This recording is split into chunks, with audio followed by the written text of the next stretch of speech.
Hello and welcome to Unbelievable, the show that gets Christians and non-Christians talking. I'm Ruth Jackson, and today we return to a live Q&A show that Justin and I did with the late Christian apologist, author and pastor Tim Keller. This week saw tens of thousands tune in to watch a live-streamed memorial service following Tim's death earlier this year. And I think one of the things that has really stuck with me since we recorded this show in December last year was just how candidly Tim admitted that he'd never really thought about actually dying before, but that now, in the face of his certain death from pancreatic cancer, his prayer life, his relationship with his wife Kathy, and his ultimate hope in the Christian faith had never been stronger. Let's join the show. My wife and I would never want to go back to the kind of prayer life and spiritual life we had before the cancer. Never. Wow. The way you look at your time, the way you look at God, the way you look at your spouse, the way you look at everything just changes when you actually realize time is limited and I'm mortal. In our culture, the mindset is that forgiveness is the opposite of justice, and since everybody's, especially younger people, are very concerned, rightly, about justice, forgiveness doesn't seem to fit with that. Welcome along. This is Unbelievable Live with me, Justin Brierley, and we're really pleased to be joined tonight by Tim Keller. Just before I introduce Tim, though, I'm also joined tonight on the show by my colleague, Ruth Jackson, who presents some of the podcasts from Premier Unbelievable and is head of youth apologetics. Hello, Ruth. Hi, how are you doing? I'm very well, thank you. And very Good. much looking forward to our guest who has just popped up on the screen as well, Tim Keller. Tim, welcome along. Glad to be here, Justin. Finally.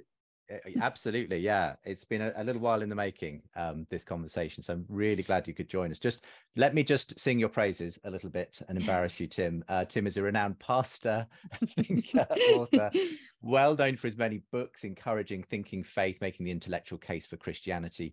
He has a new book out, actually, Forgive. Why Should I and How Can I? And in fact, we've got a link to this in the chat if you want to get hold of it. It's Tim's latest book. Available everywhere good books are sold. So do go and check that out as well, and we'll talk a little bit about that today. But before we get into some of the serious questions, how's the weather in New York for you, Tim, at the moment? It's great. It's actually cold, in the 30s Fahrenheit, but at the same time it's clear. So it's actually quite a lovely day today. We've been having snow here in the UK, so it's very cold for us. But that's not uncommon in New York, is it, at this time of year? No, usually I would say we would get a lot more snow than London would, but sorry. There we go. There's nothing more British than talking about the weather. I was just about to say, I wanted to commend you on your Britishness there. I mean, you've had a bit of a love affair with the Brits. You frequently have come over in your time here, Tim. What's the connection there? Why, as primarily a US-based pastor and speaker and thinker and author, have you connected so much, do you think, with the UK? Yes, my guess, my wife and I, we believe that probably up until the pandemic happened, there was probably almost a 30-year period in which we came almost at least a couple times a year. Wow. And the reasons were very diverse. In the very beginning, it was actually my Presbyterian roots. And I would come and largely talk to Presbyterian groups. But then what happened was, which took me to Scotland. But eventually it accumulates. Somebody hears you and says, "Oh, I want you to come back and talk to my group," and it just got accumulated. Also, we just also developed not just ministry colleagues, but friends, real friendships. I don't know if they're on, but for example, Ray and Joe Lane in Ambleside, which isn't a bad place to have friends. I just want you to know, Ambleside, the Lake District. And so we started to take holidays there too. So that's why. Oh, that's really nice. Well, look, we've got people joining us from all over the world, not just the US and UK. Ruth, do you want to read out where some of these folk are joining us from? So we've got a couple of people from Sydney, Brooklyn, Sweden, Ontario in Canada, Ontario. That's Definitely right. not saying that right. New Jersey. Ontario. Come on. Use your nose. You British people, you don't use your nose when you talk. We've got, Tokyo, Japan, Norway, Manila in the Philippines, Berlin, Germany, London, Scotland, Netherlands. I mean, it feels like everywhere. It's a very international gathering. Jamaica, I've just spotted. Wonderful, wonderful. Well, feel free to continue adding where you're watching or listening from in the chat. It's wonderful to have lots of people joining us for tonight's discussion with Tim. Tim, we've titled this "Walking with God Through Cancer," and because obviously that has dominated obviously your story over the last couple of years. Tell us just firstly, what is the latest with your health and treatment and so on? Well, they put it in a capsule form. I was diagnosed with stage 4 pancreatic cancer in May of 2020. That, as you all know, that's a very, very deadly kind of cancer. And yet I'm about to celebrate my third Christmas with my family. So the reasons for that is I had 2 years of chemotherapy here in New York City, and it kind of kept the cancer at bay somewhat. And now I'm in an immunotherapy drug trial at the National Institute for Health in Bethesda, Maryland. And that is actually working too. So my cancer is still there. Pancreatic cancer can break out anytime and take you. And yet we've been able to keep it somewhat at bay for a pretty long time. And so we're very grateful. I mean, Tim, this might be really hard for you to define, or it might be something that you've thought about a lot, but what would you say are some of the kind of highs and lows over this past 2 years, this journey that you've been struggling with? Well, Ruth, it wouldn't be surprise to anyone else with cancer or anyone who has friends or loved ones with cancer, that you have to constantly have scans. In other words, you get scans and tests. And they happen, it depends. They can happen every month, every 2 months, every 3 months. And I have to say that coming right up to those scans, we have a word called scanxiety, because you know that it doesn't matter how good the last one was. This one could show that it's out of control. Yeah. Every single time. And so the low lights are every time you're going in and you're waiting for the test results. And so, I mean, that's obviously one. And the other is that every little ache and pain that you, for most of your life, you say, well, that's probably nothing. And now you say, is that the cancer? The highlights, and this is going to sound like an exaggeration. My wife and I would never want to go back to the kind of prayer life and spiritual life we had before the cancer. Never. Wow. It's I spent all my life saying that communion with God, the real presence of God, satisfy us every morning with your steadfast love, which is definitely a request for experience. So what does it mean to satisfy us every morning with your steadfast love? That can't mean remind me. It means satisfy me with your love. And I spent all of my career telling people it was available and experiencing some of it, but actually every so often Kathy and I will say we're having a much better life now. Wow, that's quite remarkable. Just sticking with the journey you've been on though in the last couple of years there, Tim, I remember, I think it possibly the last time I connected with you on the show was to talk about your book, Walking with God Through Suffering. Obviously that was written in a different time of your life. Is there anything you would revisit now, having spelled out the theory, now that you've kind of lived the practice of it? What was there anything you'd write differently or think differently now? No. Now I'll tell you, that I hope that doesn't sound arrogant.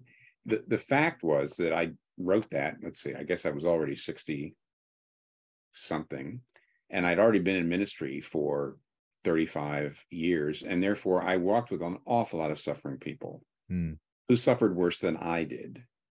And so I learned that from the Bible and pastoral experience, not from personal experience. But it turns out, I guess, that most of the people I walked with, the things that helped them, the things that comforted them, the things that you might say worked for them. I mean, obviously, work doesn't mean get rid of the pain or the suffering. It means that you can endure it and even grow in it. And those things actually have, yes, they have worked for me, using the term work that way. Mm. I mean, Tim, do you think there's anything that you would say that you've learnt in this time that you perhaps didn't know before? I mean, you mentioned walking alongside people, and obviously you would have experienced suffering, but I guess nothing to this extent from a personal perspective. Well, yes, I already mentioned the fact that it's almost like when it comes to prayer, I really thought that I, had a good prayer life. And when I broke through into another dimension, I realized, my goodness, I was much, much, much less. Frankly, my prayer life wasn't very good. But the other thing I would say is everyone knows they're going to die.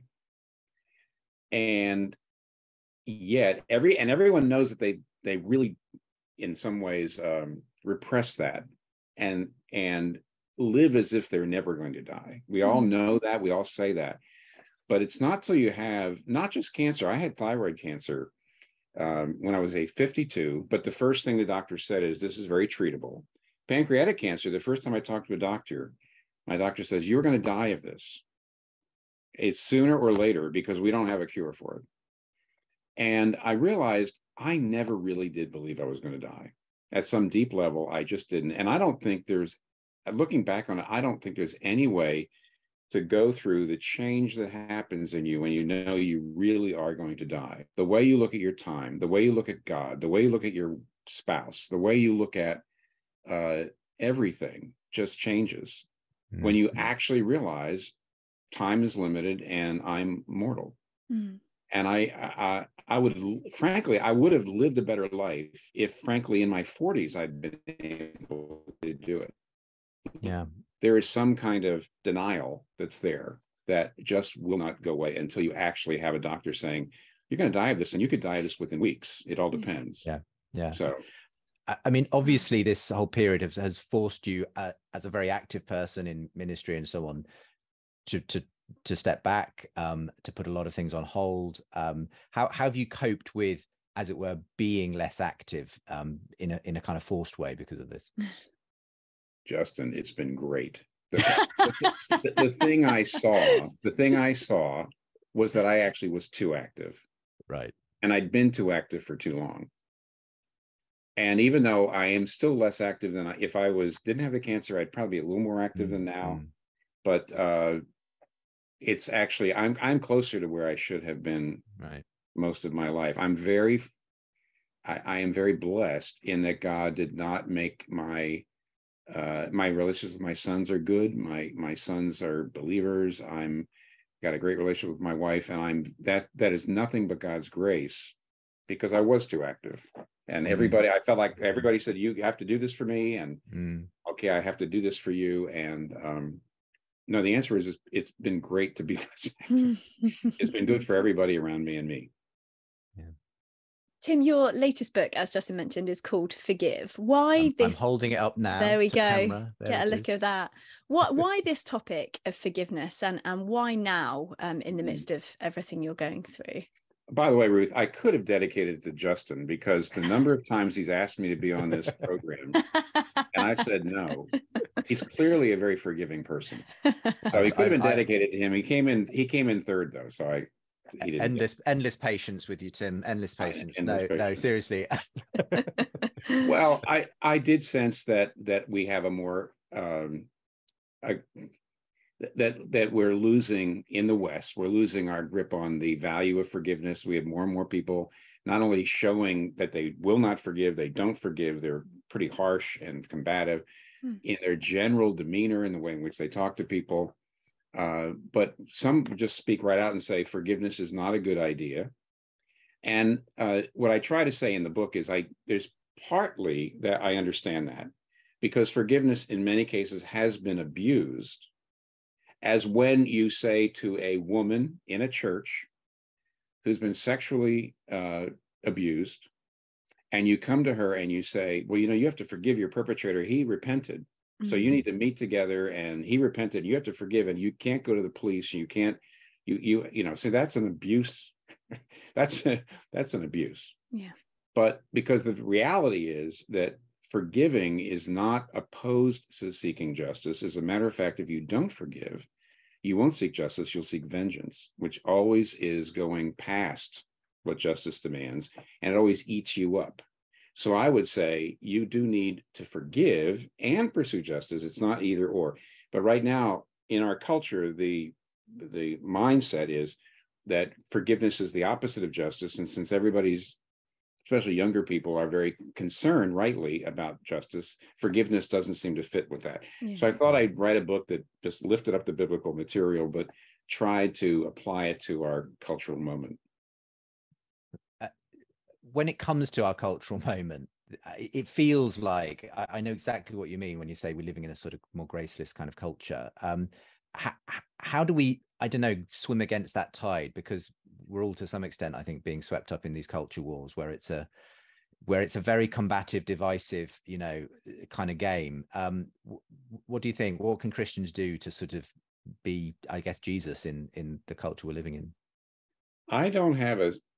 I'm not really going to be able to give you some real great answer, Justin, that everybody's going to say, wow, Tim really, no, I think the answer is we have to do it with great difficulty and tenacity, which is to speak the truth in love. If you're not clear about what Christians believe, then there's no possibility of persuasion. But if you're not loving in the way in which you speak, there is also no possibility of persuasion. And Paul says, we persuade. And the idea is not to either cozy up to people, and just get them to like you if they have a different opinion, but at the same time, not to pour out on them and just and bash them. So I think it's very difficult because right now that's just not what's out there. And so I don't have a secret. There's no secret sauce. I mean, interestingly, though, your name came up probably 6 months or more ago in yes. regard to this sort of whole question of how should Christians conduct themselves in the midst of these questions, because there was an article written which questioned whether we need to move on essentially from the winsome style of Tim Keller that maybe was suitable for a kind of what it called neutral culture, where Christianity, right, while not being reviled, was not particularly praised. It was somewhere in the middle. Now it says, hey, we've moved on to a culture where Christianity is seen in negative terms, and it's almost a bit like you've got to fight fire with fire. You've got to go in with a more kind of combative, assertive. You can't just say, hey, let's all try and be friends and speak in a winsome manner. So you got, I guess, your whole sort of way of doing things was being questioned and challenged in that kind of conversation that was going on in social media at the time. I'm sure you got wind of that, Tim. Yes. What's your feeling on that whole sort of debate that sparked? I'll say two things pretty brief. Yeah. Because I still think this is a little more of a US issue than a UK issue. And in the United States, up until fairly recently, if you lived in big parts of this country, especially in the Southeast or the Midwest, or even lots of the West, at least away from the coasts, Christianity was seen either as a positive or as in a neutral way. It was either regarded as positively or neutrally. Okay. That was not the case in the Northeast. In New York City, when I got here in 1989, no. It was much more like it has been in the UK for a very long time, or Europe, which is Christianity is seen as sort of, at least, just, we tried that, it didn't really work. I mean, that's the European approach. We tried that, it doesn't really work. And it is negative. I mean, not necessarily always hostile, because British people tend to be just a little more courteous than America, but it's certainly disdainful. And an awful lot of Christians in America just did not experience that until fairly recently. And so they say, well, the Tim Keller winsome approach doesn't work. Well, listen, the Tim Keller approach was forged in New York City. And I'm sorry, it was never a neutral or positive world. So whatever you say about my approach, I was forged in a negative world. The second thing, though, is, and this is really where it becomes more US than UK, and this is the people who are saying it's time not to be so winsome. These are folks who actually want to change the political world here. They would like the state to be more overtly Christian. They want Christians to be much more politically active in bringing that about. I think that's a little bit hard for most of us, like my British Christian friends, to even understand. And what they therefore don't want, and you can't be winsome there. You basically have to get political. Yeah. And a lot of folks feel like my approach has always been to say, and I will say it right now, is whatever our political future is, and there is a problem. In fact, it is also true in Europe too, that there's the rise of the right, there's the left. There's no doubt there's instability, and I don't know the way forward. But I think that there's room for differences of opinion amongst Christians who are united on the gospel. But they would rather us not say that over here. They would rather say, no, the Christian church has to be aligned with a particular political agenda. And that's really their motive, I think. And I think it's a little hard. Frankly, I do find it hard because we're very much in touch with people in Africa and Christians in Africa, China, Europe, and they're trying to say, what's going on there? What in the world? And I said, well, you have to understand right now there's a movement among some Christians who say we have to be more politically aligned. There's some interesting comments in the comment section as well, sort of, saying what it's like in their context. And do please keep those comments coming, and do also keep your questions coming, because we're going to be throwing to your questions very soon. But before we do that, Tim, over the past year, you've published a series of sort of lengthy essays on Gospel in Life, on the decline and renewal of the American church, and sort of presenting its challenges and opportunities. Obviously, you're speaking within a US context, but I'm well aware that you have a pretty good handle on the global church. So what are some of your main fears for the church right now? And I guess on the flip side, what gives you hope for the future of the church in the West? Well, I'll give you 3 of each, Ruth. Excellent. It's not just one a true preacher. A true preacher, yeah, except that they don't all start with the letter P, because I'm not Welsh, I'm American. Well, the 3 fears are when people lose their hope that the church can actually thrive in our modern culture. When they lose hope, there's 3 things they can go into. One is you compromise on doctrine. You compromise on historic faith and practice. You say, we're just going to have to change that because we'll never get accepted. So you compromise. The second possibility is you withdraw into high walls around the church, and you basically are just going to keep hold of your kids and grow the church biologically, like the Amish. Okay. And the third is you get very combative and you say, we're going to try to take over the culture and let Christians run things. And I do fear that all 3 of those are certainly possibilities in the United States. And my guess is different parts of the world would be different. The 3 hopes are the growth of the global church. There's no doubt about it that overall Christianity is growing and by the way, it tends to be shrinking in places where as you know, the birth rate is also shrinking. And what that does mean is overall, you looking forward, Christianity is not going away in any way at all. It's growing and it will continue to grow. The second hope I have is that Jesus actually said the gates of hell are not going to prevail against my church. And there's no, like I like to say, there's no expiration date on that offer. And then lastly, I actually think secularism looks exhausted, but I'm not going to, it doesn't look to me like it's really confidently saying we really have all the answers to all the basic human problems. So you put all that together, I got a lot of hope, but I still have a lot of fear. Yeah. The church is not perfect, but it's often a lot better than secular humanism in terms of the answers. Again. Well, look, so much I wish we could continue talking about. Well, we must go to some questions from our audience tonight. I just want to quickly jump in here and say that if you like what we do at Premier Unbelievable and you want to support us, we would obviously love you to do that.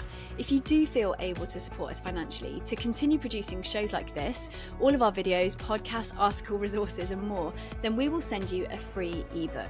The book is called In Conversation with Tim Keller, and it's based on some of the conversations that we've had with Tim over the years. It covers many of the topics that we talk about in today's show: suffering, theology, God and ministry. If you are able to give, then there are links in the podcast, or do go to premierunbelievable.com/Keller and we will send you this ebook as a thank you for your gift. Thank you so much. And now back to the show. I'll dive in with the first question. There's so many brilliant questions and really honest, heartfelt questions. So thank you so much for sharing so honestly.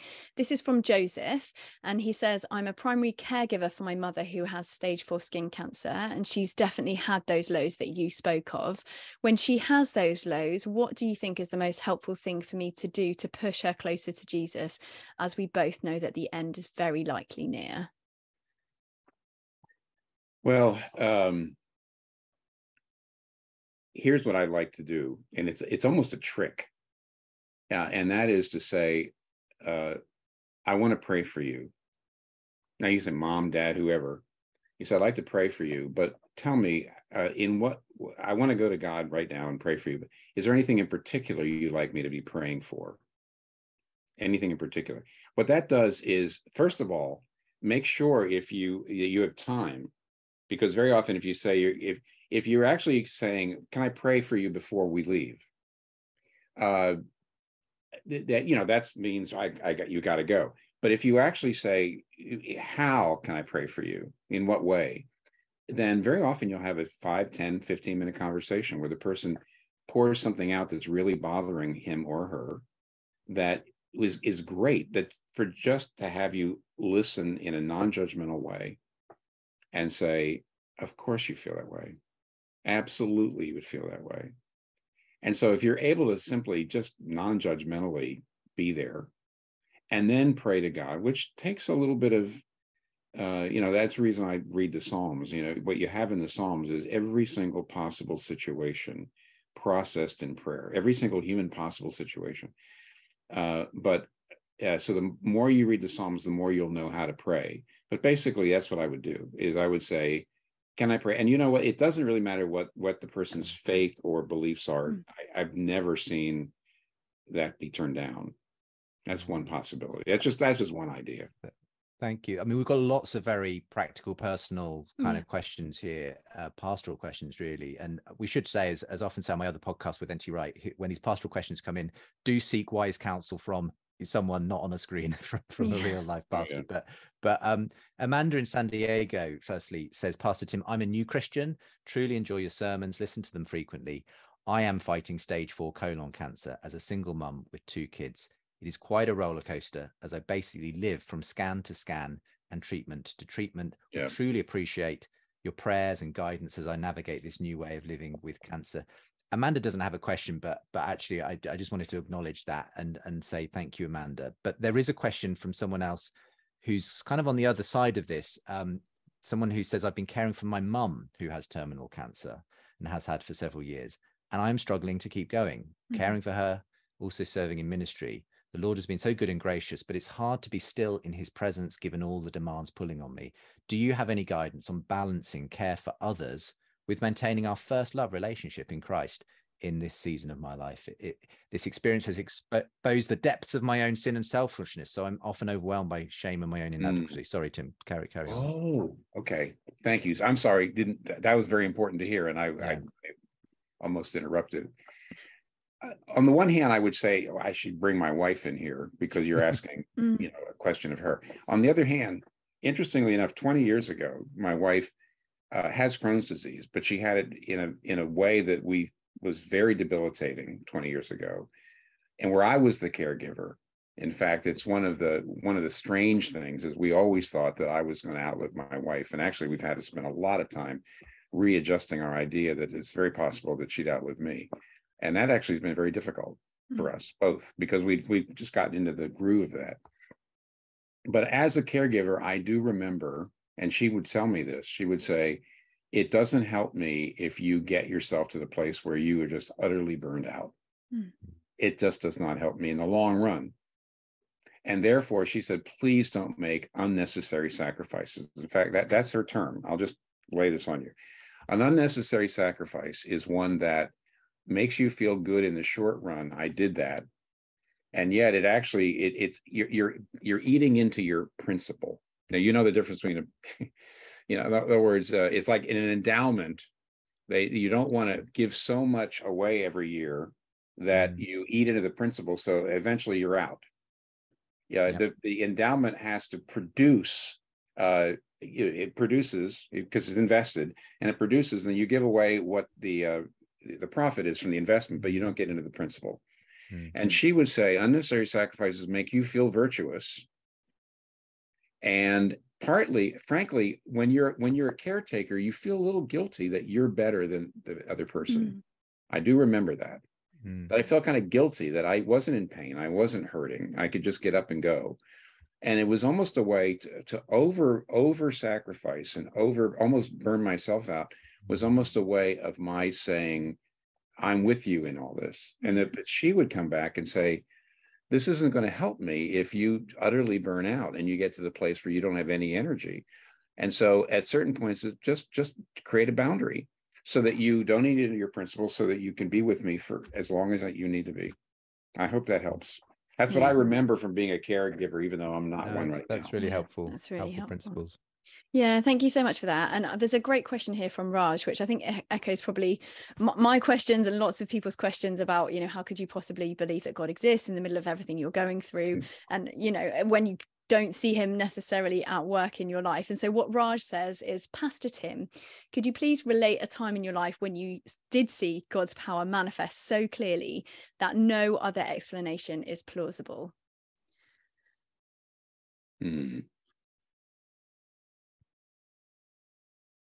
No.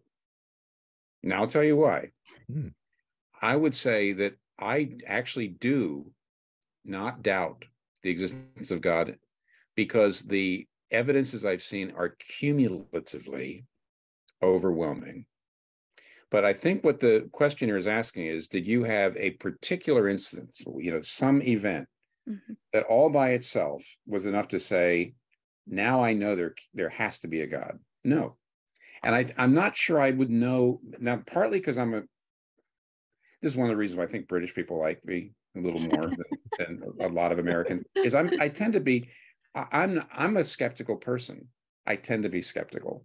I'm just not, and therefore, because I tend to be skeptical, I can't imagine one thing that would happen that would make me say, well, there can't be any doubt, because you can always doubt. But cumulatively over the years, both intellectually and personally and socially, I've seen people change.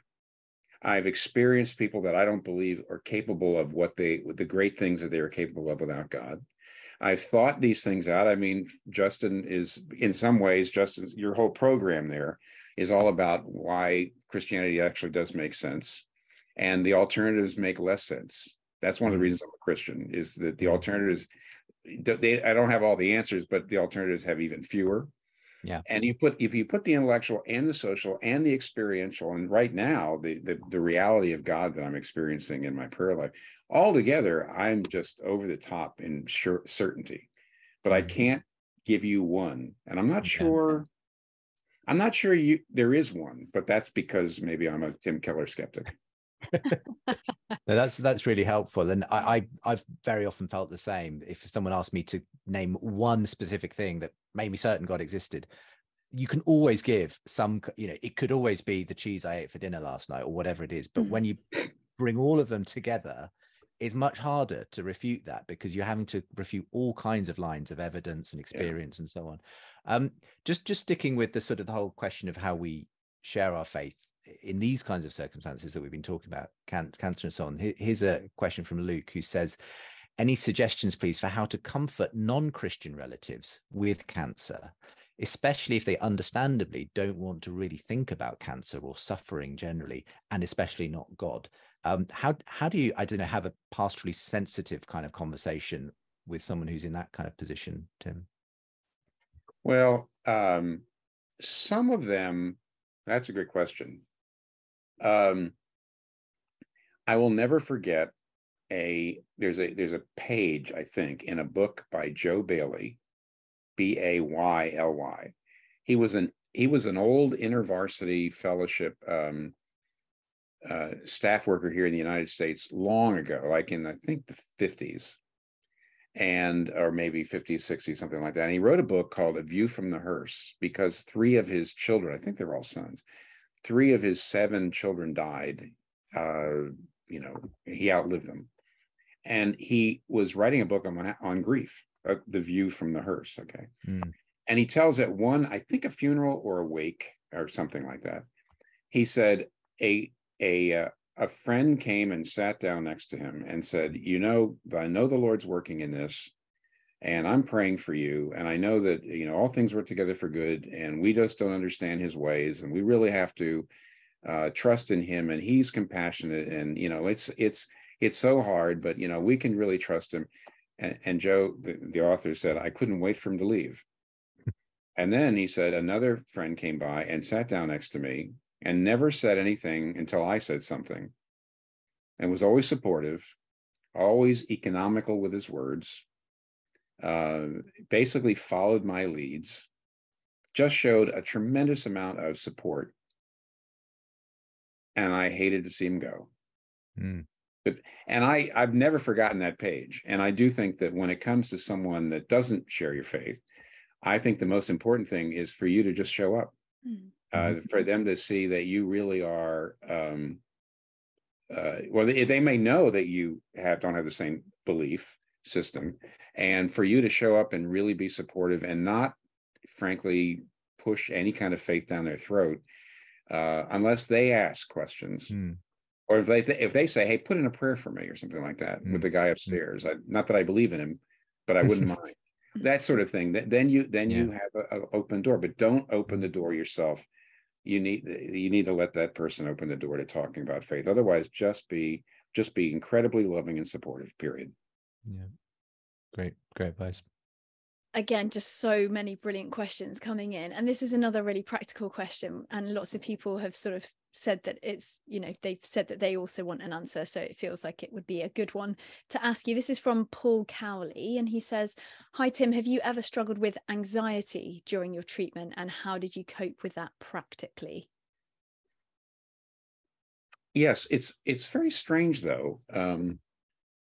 There have been, yes, I mean, before the joke about that term I mentioned, scanxiety, which I can tell other people have already, other people who've had cancer know exactly what I'm talking about. There's always some anxiety. For some reason, there are times in which the anxiety is worse than others, and I've never really been able to judge why, frankly. Sometimes it's just a lot worse. And I think you have to remember you're both a body and a soul. And sometimes I actually feel like if I'm not keeping up my exercise, for example, I mean, it can be as simple as that. If I'm not eating the way I should, and I mean, I really need to stay on a regimen to not gain weight, to not lose weight, to keep my exercise and my stamina up. I find the anxiety gets worse if I'm not exercising. And sometimes exercising is just hard because I don't have the energy I used to have, but I have to push myself. So to some degree, the anxiety seems to get worse when I'm just not doing all the other things. But ultimately, what I have to do is I've got to go to the Psalms. And don't listen, you know, you British people do not get, you know, a big head, but I take the Book of Common Prayers 30 days through the Psalms. You know, it's been broken down. I don't know, Cranmer, I guess, did it, but it's broken down. And you get through it morning and evening. And I'll just say this now. I've actually, Justin, you may know, or Ruth may know, I've been doing it on Twitter a little bit lately. There is nothing like the Psalms to teach you. And if you're getting through it this fast, that if I'm anxious, you're going to have some Psalms about anxiety.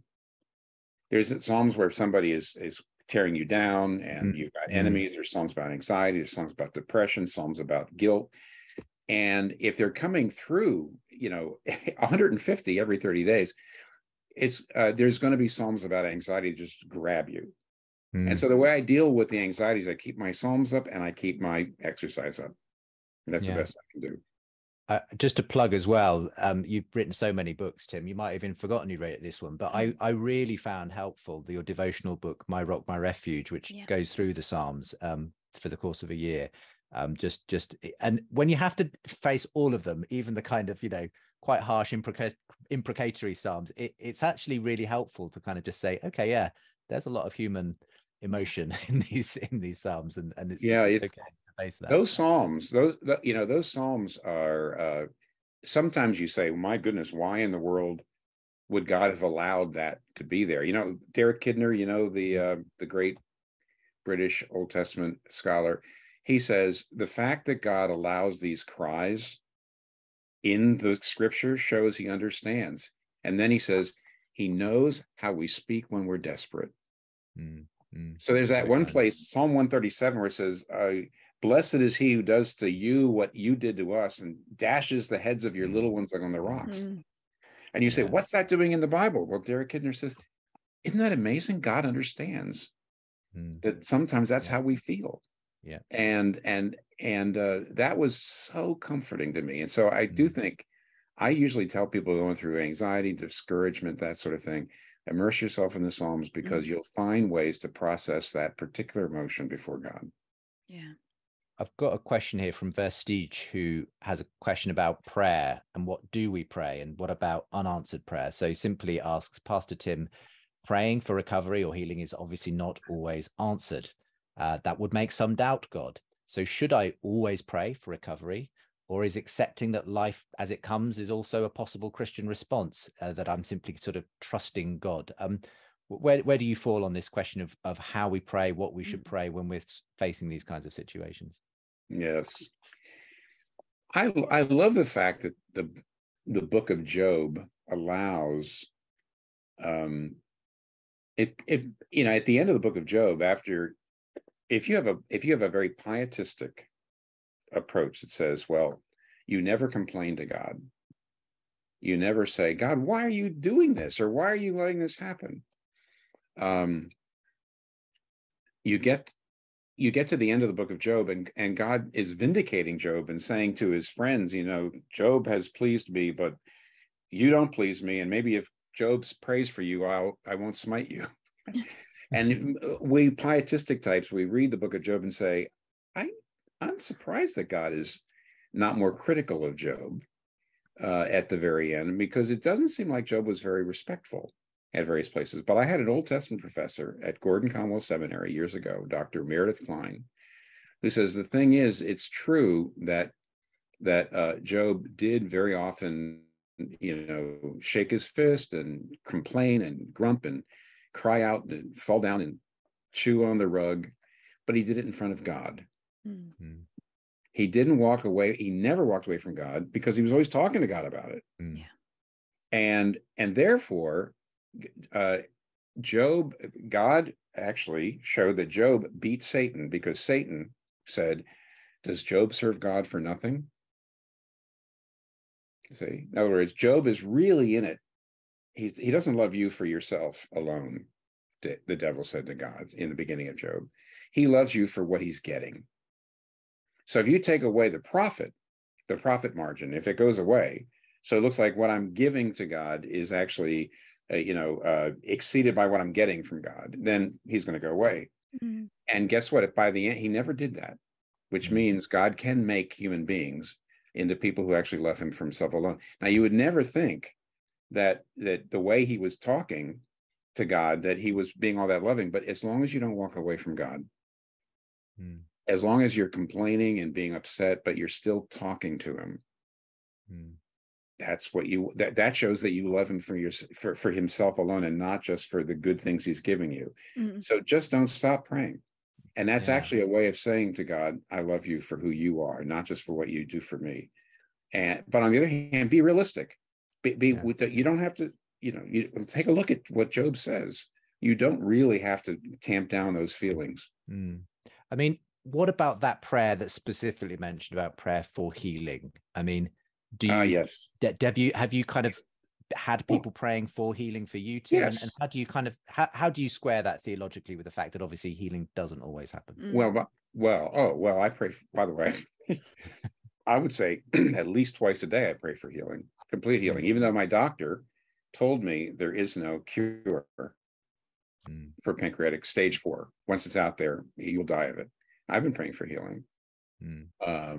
God can do it, or he doesn't have to do it. I mean, this is years and years of experience with him. When I look back on things that he did for me that at the time I thought were awful, but now I realize were actually good for me, it's just years of experience. I say, look, he knows. I mean, that may sound a little too easy for those of you who are saying, no, I can't die yet. I mean, I'm not young with children still at home, and I think that is really, really tough. On the other hand, when I got this cancer diagnosis, I was 69 years old. I remember Kathy and I looked at each other and said, we thought we'd feel a lot older when we got to 69. We always thought we'd feel like, hey, you know, my life's over. No. So it's not like we haven't struggled, but I think in the just years of experiences, the Lord, he knoweth. And I can't possibly be sure he knows. So I mean, ultimately, I'm praying for healing, and just the fact that I may not get that is something that I have to say, okay, God knows. Tim, we've had quite a lot of questions about your prayer life. You mentioned earlier that you pray, satisfy me every morning with your steadfast love, which is brilliant. There's a question here from Lisa Harmon, which says, what specifically did you do to change your prayer life? I think that's kind of in relation to the fact that you were saying in some ways you wished that you and Kathy prayed how you do now, post-diagnosis. But Right. is there something specific, I guess, that changed? And if so, what was that? Well, I would say that this came in two stages. When I was in my 50s, the first time I had cancer, and it was thyroid cancer. I had my thyroid out. And there was a period there where, he maketh me to lie down. And he did. And during that time, I actually did have something of a renaissance in how I prayed. That's where I got into the Psalms at a much deeper level, where I worked through the Psalms and where I started praying them more often. I also started to do a better job of learning how to meditate. And I'd read that article. Well, it was a letter. Martin Luther wrote a letter to his barber, who asked him, Master Luther, how should I pray? And he wrote a 40-page letter to him about prayer. But basically, in that letter, which you can find online, and you kind of have to get through the first part of it. It's kind of, he's chatty, but eventually he gets to a place where he talks about a way of meditating so that it warms your heart up. And what he does is he would say, choose the idea, then do adoration, confession, supplications. Very interesting. Where you don't go from Bible study to prayer. You go from Bible study into meditation to prayer. Now, the difference between meditation and prayer is very simple. Take a look at Psalm 103. Okay. Bless the Lord, O my soul, and all that is within me, bless his holy name. Bless the Lord, O my soul, and forget not all his benefits. Now, who's he talking to? That's not a prayer. He's talking to himself. And what he's actually doing is he's saying, do you really understand what this means? Do you see the benefits? You're meditating on them and thinking about them. John Owen would say, you're not just saying, oh, I know that Jesus Christ became a human being. He says, do you see the glory of it? Which I think John Owen means, think about the beauty of that. So you're meditating. You're not just, I read this thing in the Bible. Now I'm meditating on it till your heart is warm, until it begins to affect you. And there's a lot I've written in my book on prayer on that and others. And then you move to prayer. Now that all happened 20 years ago, where I added meditation and I added the Psalms. And I also added morning and evening rather than only praying in the morning. Those were the three things. But then what happened was when I got my cancer, it was a matter of more, you might say, turbocharging. I spent more time doing those things. So that was the and God obviously was getting me ready with the thyroid cancer for the pancreatic cancer.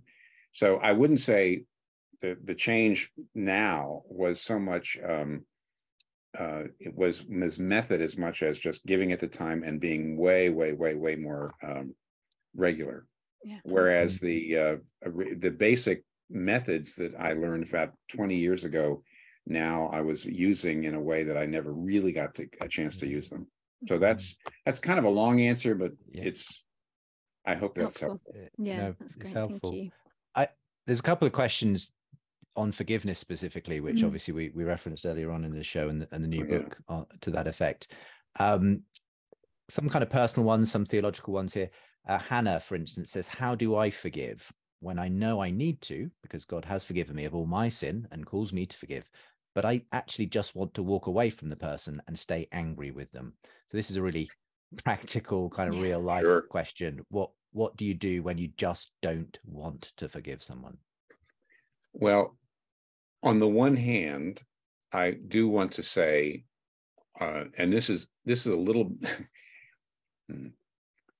on the side of the person, on the side of the part of you that really doesn't like the person. I want to say that forgiveness does not mean automatically learning to trust them. In other words, when I forgive somebody, it doesn't mean I have to trust them immediately. They have to re-earn my trust. And if they don't re-earn my trust, if they don't change, then I really don't know that you have to be, I don't think you have to be as intimate. You can forgive without being as intimate as you were before. I think some people say, well, if I forgive, that means I have to go back and do everything. Well, it's never loving to make it easy for somebody to sin against you. Think about that. It's not loving to the person. And so if you've got a person who just is very intemperate in what they say, I'll give you an example in 1 second. That doesn't mean you necessarily have to allow them to be intemperate in the way they talk to you. So you don't really have to, in order to forgive, you don't really have to necessarily trust them. If they don't change, if they don't make those kinds of changes, I don't think you have to do that. However, forgiveness means saying, I'm not going to revenge myself on the person. And secondly, I'm not going to keep replaying the recordings of what that person did to me. Because that's part of what makes you feel kind of noble. And it almost feels like it's a bit of payback. It's internal payback. And it's that's what forgiveness is, to say that vengeance is mine, saith the Lord. Lord, you know what this person deserves. I don't. I don't have the right to try to inflict judgment on them because I'm a sinner. Number two, I don't really know what they deserve because I don't know everything they've gone through. So I don't have the right, I don't have the knowledge, and I actually don't have the power to give them what they deserve. So I'm not going to pay them back. I'm not going to pay them back directly trying to hurt them, but I'm also not going to try to pay them back by thinking about how awful they are inside. You need to turn your heart away from replaying. Just to show you how old I am, I used to say, don't keep replaying those tapes. Younger people don't know what tapes are. I said, don't keep replaying the tapes. Don't keep replaying that, because that keeps you angry and it keeps you locked in. So I would say, no payback. That's what forgiveness is. I refuse to pay back. I'm not going to try to hurt the person, and I'm not going to replay that over and over and over again. And I'm going to let God give the person what they deserve. Meanwhile, my relationship with them, I need to do as much as I possibly can to not ignore them, not stay away from them, not be discourteous to them. But if they don't make any changes, I'm sorry, you know what? I can tell you one example. There was a woman who had an abusive father. I mean, an adult woman with a father who tended to abuse her verbally. And she said, I'm going to call you every Tuesday night, Dad, because you're my dad. But I want you to know that if you start to abuse me, I'm not going to say, Dad, stop it, or I'm not going to get angry at you. I'm going to hang up. And then I'm going to call you back next week because I'm not mad at you. I'm just trying to help you.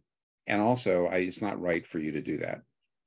And eventually, it's really interesting. 3 or 4 weeks in a row, he did a normal thing. And she just said, Dad, hanging up, and then called back. And eventually it changed him. So she was holding him accountable and still forgiving him. Sorry, Justin. I was going to just follow up with another question that sort of comes, I suppose, on the heels of that. And I was going to say as well, to that person who's asking, how do I forgive when I want to forgive? Well, kind of in the same way that you said, just being there before God and not walking away, even though you're angry and whatever. God sees that you're struggling and that you don't want to struggle. And that is, even just the wanting not to feel like this is a start for grace to potentially come through. Absolutely, Justin. Totally.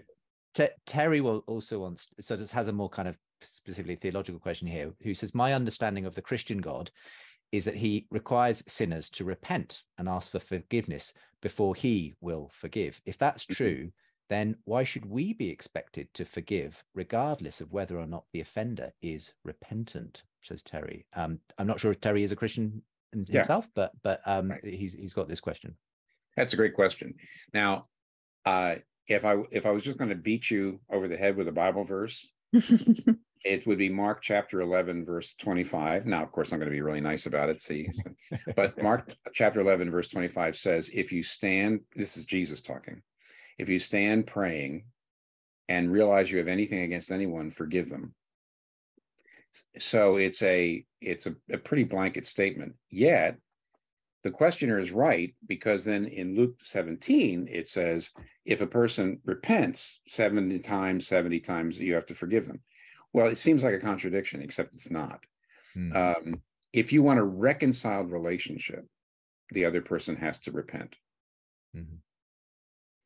And in that sense, you really can have a reconciled relationship to that person who repents. And I actually was alluding to that a minute ago when I said, if that person doesn't make any changes, you don't have to trust them and get back into that relationship. But on the other hand, I think you need to do an internal forgiveness where you say, I'm not going to do payback. Then you can go to them and call them to repent. And I can tell you something very interesting. If you don't forgive before you go to them, then you will probably go in order not just to help them, but to basically hurt them. And they can tell that the reason you're confronting them is to make them feel as bad as you feel like he made you feel, or she made you feel. And therefore, generally speaking, if you don't forgive before you go to try to get that reconciled relationship, you do a lousy job of it. The other person just sees that you're just trying to hurt them, and then they get their back up, and you never get them to change at all. So, but the main difference is that the reason you need to forgive, even though the other person has to repent, at least internally, is because you're a sinner and they're a sinner. Whereas when God forgives, God is holy, God is perfect. So that's probably the best way to answer that, I think. Brilliant. Thank you, Tim. Just as we're sort of wrapping this up, this feels like a really great question. It's from Matthew, and he says, what do you know after decades of ministry that you wish you knew fresh out of seminary? And his context is that he's about to wrap up his own MDiv and look for a pastorate in his area. And if it's not too presumptuous, I'd love to just add my own question to that, which is, what do you wish you knew at the beginning of your cancer diagnosis that you've sort of learned in the past few years that you kind of wish you could go back and say to yourself? Well, the first question is a lot easier than you might think. It's and actually the two answers I'm about to give you are pretty similar, though. There is no doubt that everybody told me at seminary, you got to have a prayer life. I just, going back, I just wish I had seen how important it was. I just didn't.